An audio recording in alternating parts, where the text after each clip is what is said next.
What's up guys, Shane here from Fugatech 3D Printing, and today we're going to give you my final review of the Anet A8 Plus.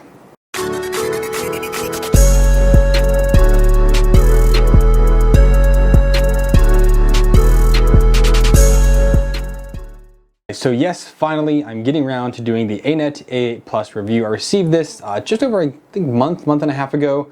Did a live stream build on it, took about 3 hours with a live stream, so you could probably build this in about two and a half hours, I'd say, without getting distracted with the live stream. But it was a pretty simple build. It is a complete DIY kit, so again, nothing comes assembled except for pretty much this extruder head does come together, but that's pretty much the only fully assembled part on the entire printer. All right, now let's go through some of the stats for this printer. This is again, a complete DIY. It is a direct drive printer, which I love direct drive printers.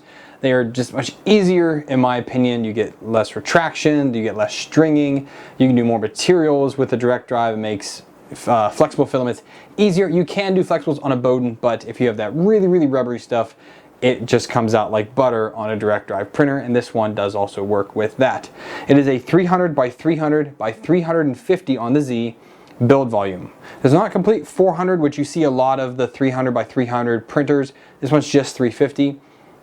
I really don't ever print that tall. I mean, I printed a couple tall prints for the sake of this review, but really I don't really go over 200 or 250 really at all. So having it to 350 or 400 is just a bonus for me, but again, it might be different for your use.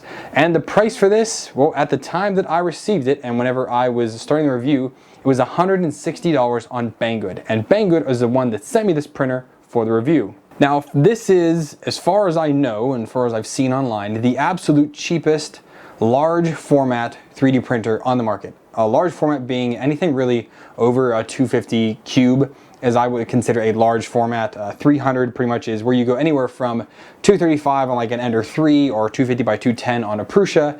You jump the next step up was going to be a 300 by 300 bed. There are a few 400s out there, but again, this is when you get from the normal printing into, again, what I call large format printing. That is a lot of print volume for 160 bucks. Now that price has varied wildly over the past few weeks, just me looking anywhere from, again, the 160 price point all the way up to $250. I would say that anything around $200 for this is going to be the sweet spot, and if you are looking to get one after watching this video, that's where I would get it at, 200 or less. Now, it does not come with a removable print bed. Again, we're talking 160 bucks here, so it comes with a glass sheet, which for me was pretty flat, didn't have too many issues trying to level it. The bed knobs are a little small, but it is usable because it's such a large bed. You can easily pull it to the front, fix the front or the back, and do the back as well. The way that it was built and wired, very easy to follow. All the cabling was labeled very well, so that was also greatly received. It made putting this together much easier. Now, it is using a older Anet specific 8-bit controller, so you're not going to have anything like sensors homing or silent steppers. This is not the quietest printer out there. It does have a very loud 5015 fan. This 4010 fan on the side for the heatsink is also very loud. And just the motors themselves, you're going back to A4 and A8. It's the whining when you're printing. So if being quiet is a factor for you, don't look at this printer because it's not quiet at all. You could modify it easily, but out of the box, definitely not a quiet printer.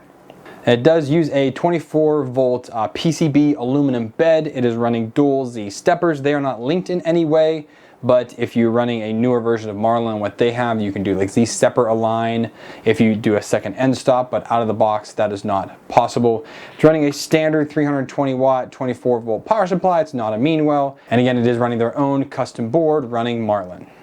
It does have a full graphic display, which oddly enough does detach. It's connected here by magnets, which is a very interesting thing, and it comes with a like 2 meter long cable.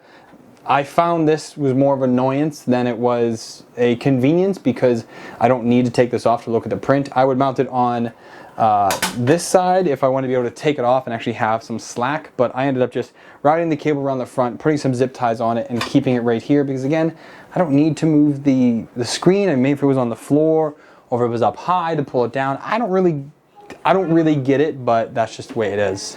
Now let's talk a little bit about quality of the actual build. It's really not that bad. There are several sheet metal parts, some of it thinner like the power supply mount and enclosure, and the actual control board mount and enclosure is all pretty much like a 2 mil or 1 mil sheet aluminum. These top brackets on the Z is a 3 mil piece of aluminum, so a little more sturdy for that. These are injection molded for your X and Z carriage parts. That's all injection molded. The actual X-axis carriage, the extruder carriage, is injection molded as well. And then on the Y idler, which also has a tensioner on it, and the Y bracket for the Y motor is also 3mm aluminum. Of all of this, there are only 2 3D printed parts, and one I can agree with and one I cannot. So the first one is the little fan shroud, part cooling fan shroud, that just kind of slips up in there with friction fit. It is a good friction fit, but it's a little tight for what I would like it in. The print quality is not fantastic, but it does work. I'm assuming this is ABS. I really don't know. I should try to burn it and see if it lets off an odor, but didn't want to ruin it till after I did the review at least. But either way, I haven't had it do any melting. I've have a few dozen, you know, maybe 200 hours in total, 250 hours on this printer so far, and it has not deformed at all. The other 3D printed part are the Y rod holders. I don't know why they would 3D print these when they obviously have the ability to injection mold complex parts like these carriages or this backplate for the extruder carriage. They can do injection molding. Why they decided to 3D print these Y rod holders, I do not know. And they are too tight, because I had a very hard time, if you watch the stream, I had a very hard time getting them on, and then they actually did not go in all the way, so I had to take my drill. I took a 8mm drill bit and drilled them out a little bit just so I could get the Y rods all the way in, because these were kind of sticking off the front during that build. And then I ended up breaking one of them because they are printed flat, so the layer lines are going this way. So as I pushed the rod in, I kind of accidentally torqued it a little bit, and then it just sheared off the top. So I had to finally get it in there, set it down, put some super glue on it, hold it there, and then that was able to hold. It is still holding to today. I have not replaced any of those parts yet, but it is something that I probably will replace in the very near future if I was keeping it in this stock configuration. A little more build quality. Alignment, perfect. Actually, it was so easy to get all of these parts aligned properly because they are using not blind joints, but they're extrusion joints, I'm going to call them. So actually putting your bolts through one piece of extrusion and screwing into the ends of another. They are tapped at the ends. You're doing that on both X and Y here down here. You're doing it up here on top of Z, and you're also doing that for your actual Y rod rails. Those are actually drilled and tapped into the extrusion.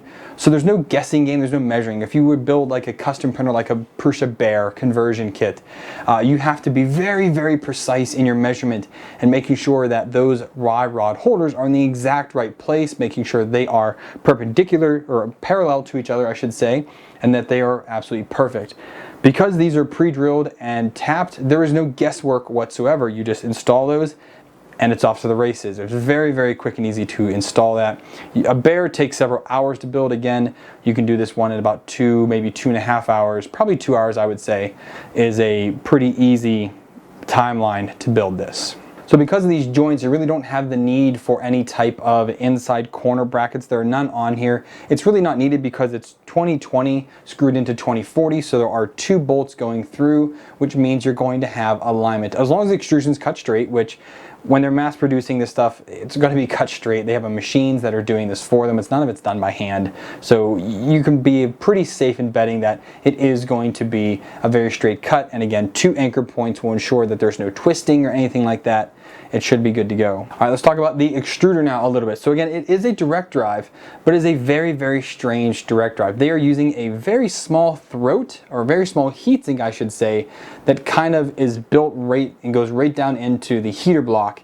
And it's a older style heater block. It is not an E3D. It is a Mark 8 or MK8, I should say, heater block design. So it's more of a square sized design. I actually did have some silicone heat socks from older printers, and I've had these around for quite a while. So I went ahead and put one of these MK8 blue heater socks on here right off the get-go pretty much, because that does nothing but help get more stable temperatures so that your part cooling fan never is going to affect, or not never, but it greatly less affects the heating of your heater block, and it can make your heater be more efficient. You use less power that way. So it's always a good idea that no matter what printer you buy a silicone heat sock for it. It works wonders. So I put that on right away. Now they do have this very strange 40-10 fan blowing against the extruder and then kind of blowing on the very short heatsink part of the hot end.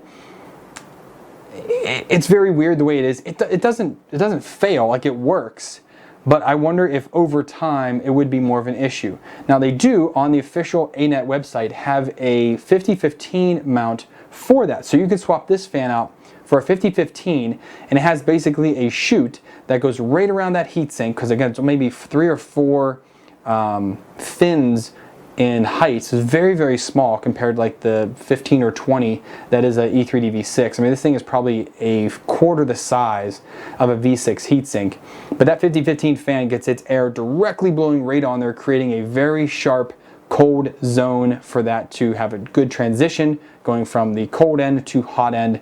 So I think that would be a good upgrade if you were to use this more prolonged or using higher tolerance temperature or higher temperature materials. That way you don't have any heat creep, because this 40-10 fan may or may not cut it. It is loud, it is powerful, it definitely blows a lot of air, but it could be an issue down the line. You know, see, there's no real finesse to this. It is a very, very bare bones print. So other printers have like a big cage over the extruder because they want to hide all this stuff.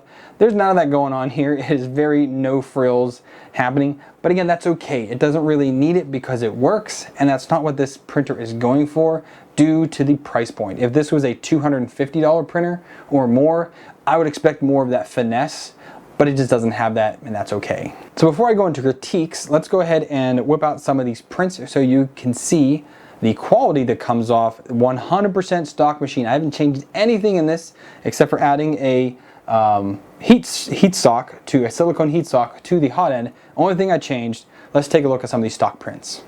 Alright, so we're going to start with the basics first, and this right here is the chest piece. So it's the Chinese chest piece that came on the SD card. This is their little test print.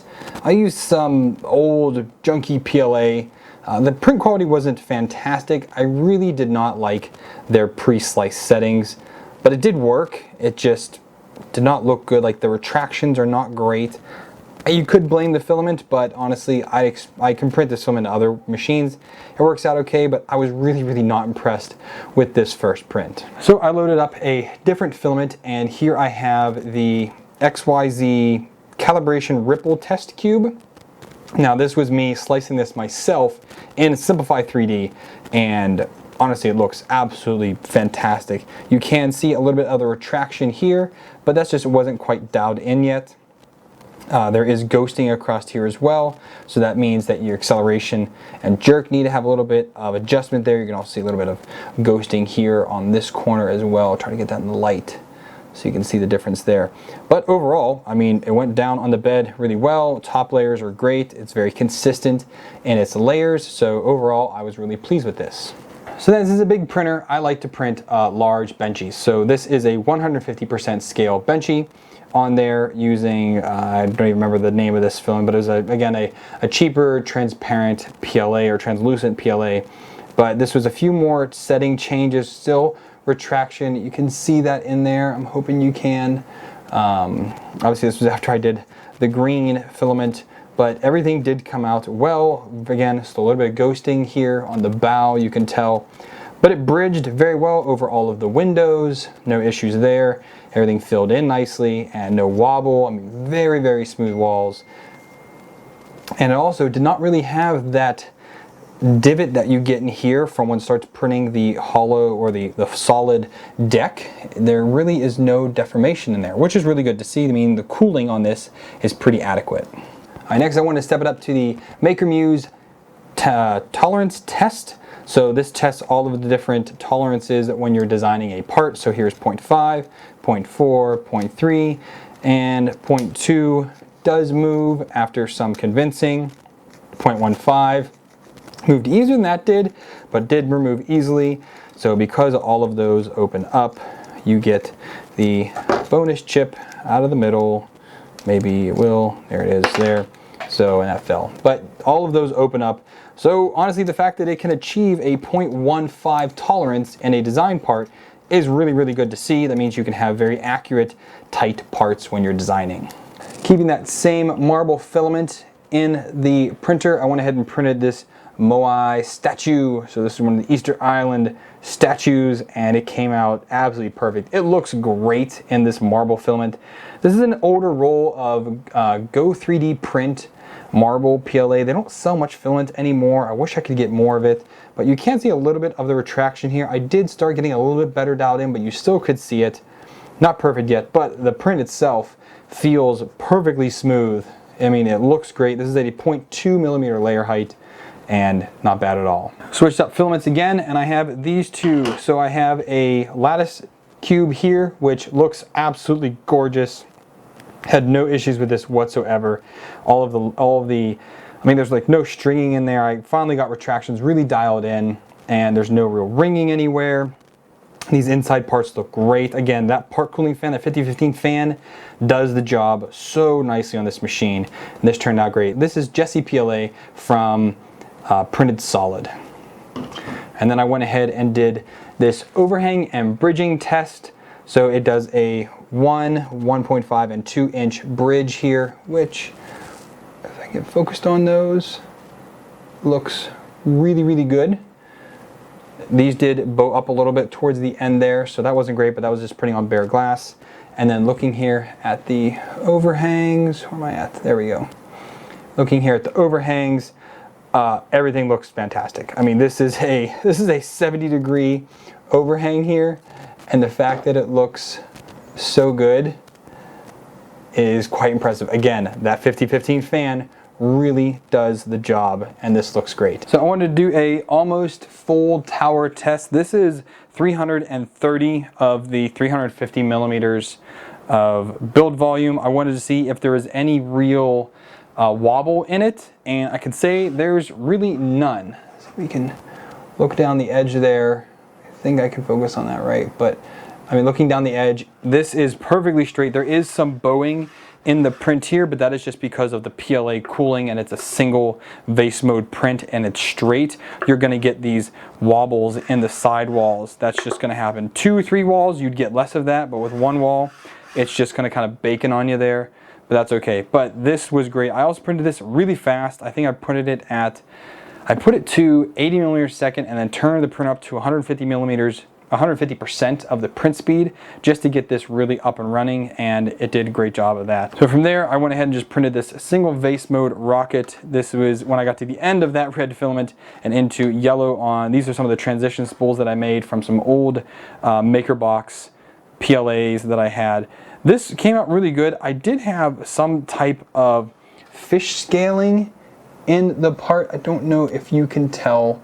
I can see in the light here, but it's really hard to try and see that scaling. Again, these are 4988 drivers, so you are going to have some defects in the print because they're not the smoothest.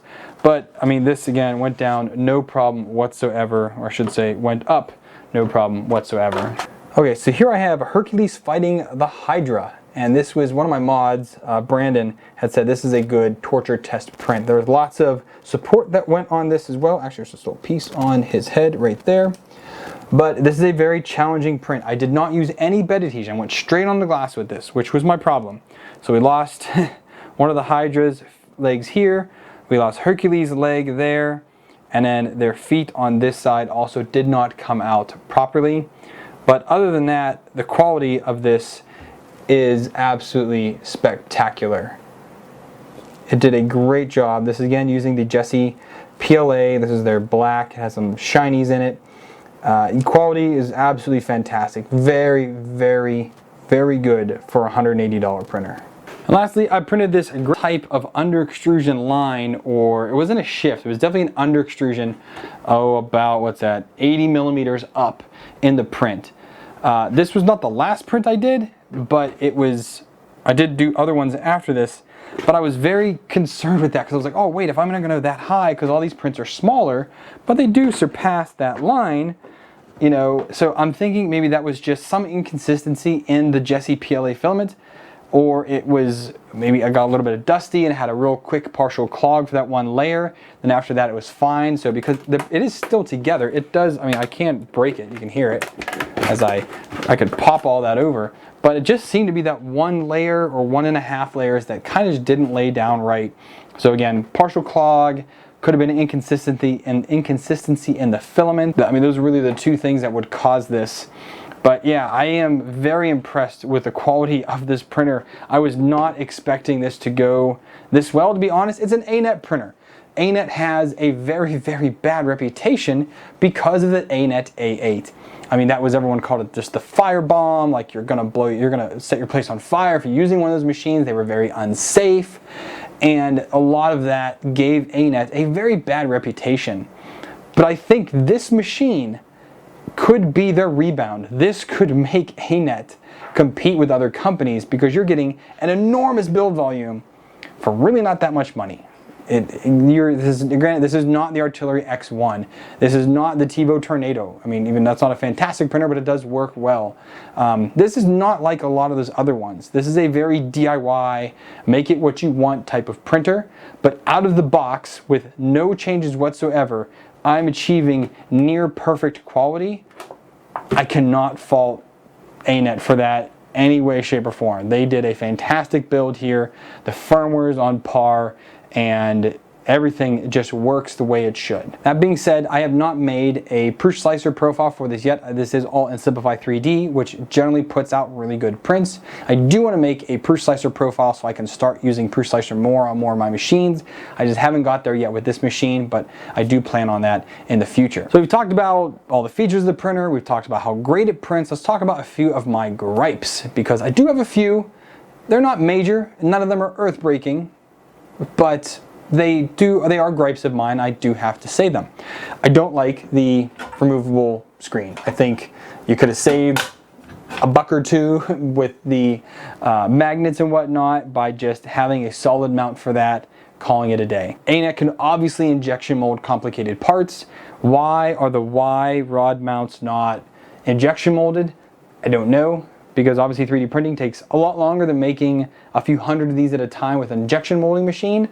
It's just a very odd way to go for that to be 3D printed.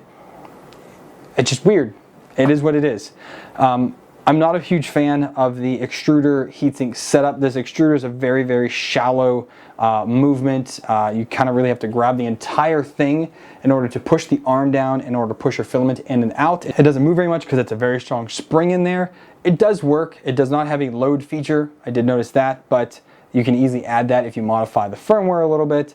It would have been nicer, but you do need to be careful is once you heat up your hot end, and you're gonna put your whole hand on here and you're gonna squeeze that, you gotta be real careful you don't hit that heater block because you will burn your hand extremely badly. I do not like the spool holder. The location is fine. Many people are doing this for their printers. It's just too narrow. I can't fit any of the short, fat spools that I have on here easily. I also can't fit some standard spools because some standard spools, the inner diameter of the smaller hole, so you've got the big end of the spool and then you've got the actual mounting hole, is the full width of the spool. And some spools can go up to 70 millimeters. Oh, there's obviously some over 100, but generally speaking, they're all around 45 to 55, but there's a few at 70. Those do not fit on here. You have to take this nut almost all the way off and hope that it doesn't spin off and the whole spool come crashing down. But that just is no good. Why this is not larger, I don't know. It's an easy gripe, but it's also an easy fix. I can easily 3D print a replacement for this. I have replacements on a lot of the crowding machines to make those longer because those were also way too short. But I think they could have did better on this because just making it an extra 30 millimeters wider wouldn't hurt anything. It would only help. And I think that should be done. I'm also not a fan of the bed cable and how it kind of always wants to coil up on itself. I've tried twisting it around and out more. It just wants to keep coiling up on itself, even with having some type of plastic wrap on it, which it did come with this printer did come with a very large spool of this plastic wrap that you coil on all the wires. It does make for a very clean build, but it's also a pain to use, and it just doesn't help the situation back here. A lot of people have complained about this power connector. There are many mods out there that you can print in order to make this a little more solid and not worry so much if it's going to come apart or not, or break off, or wear the connection. You can also directly solder the cables to the bed if you so choose so. But that is just another point. I'm just not happy with the way they managed this. If Creality can steal someone else's idea and make a 3D printed bracket for that and injection mold it eventually, I think Anet can too. They are also a humongous company. So not doing that, again, $160 printer, it is what it is, but I wish they would have done something to make this a little bit better. It's not really a gripe, but it is running an 8-bit board. It's 2020. 2021 is right around the corner. 32-bit boards, 32-bit processing chips are cheaper than 8-bit ones. So why are they not doing it in here? Because you can make a board, I mean, both MKS and Big Tree Tech with their SKR line both have a $20 integrated 2209 stepper drivers, $20 control board. Where you at, Anet? Like, you're obviously making your own boards, you have the technology, you have the ability to outsource that to somebody to make them for you. Why not make yourself a 32-bit board? It'll be cheaper for you, and it'll make many customers way happier because it'll make upgrading this machine really simple because they don't have to upgrade the board. That's one of the biggest costs to upgrading this machine to something different, is putting yourself a 32-bit board in there with some silent 2209 or 2208 stepper drivers and going from there. That would have been a huge upgrade to this machine. $160, got to keep that in mind.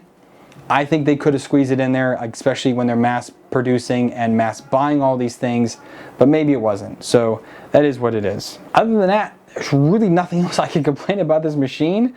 It went together well. Again, we had that one fluke on the Y rod, but it went together well. It prints great. It is a huge build volume. You know, it's a 0.4 millimeter nozzle with a large scale printer. I think that's also not great. You should upgrade yourself to a 0.5 or 0.6 millimeter nozzle, and that way you can have some better. You can still do 0.2 with both of those nozzle sizes, so you can do that with the same as a 0.4 millimeter nozzle. But you also have the option of doing like a 0.4 or 0.48 or 0.5 millimeter layer height and get some big fat layers down and get prints done super quick.